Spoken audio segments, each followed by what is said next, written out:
दरियाए स्वात पाकिस्तान के सूबा खैबर पख्तूनख्वा के शमाली इलाके में एक बारहमासी दरिया है। दरिया का मनबा हिंदुकुश पहाड़ों की ऊंची बर्फानी वादियों में है, जहां ये वसीया तर वादी है। सवात की रीढ़ की हड्डी बनने से पहले कालाम वादी में बहता है। सवात का मनबा कुआ हिंदुकुश में है, जहां से उसे साल भर बर्फानी पानी मिलता है। सवात कोहिस्तान की ऊंची वादियों से ये दरिया कालाम में ओशो और गबराल नदियों, जिसे दरियाए उतरर भी कहा जाता है, के संगम से शुरू होता है।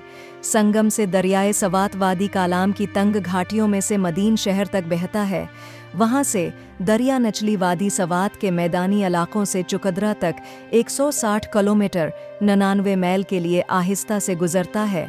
वादी सवात के इंतहाई जनूबी सरे में दरिया एक तंग घाटी में दाखिल होता है और वादी पेशावर में दाखिल होने से पहले किलांगी के मकाम पर दरियाए पंचकोड़ा से मिल जाता है। ये आखिरकार चारसुदा के करीब दरियाए काबल में ख़त्म हो जाता है।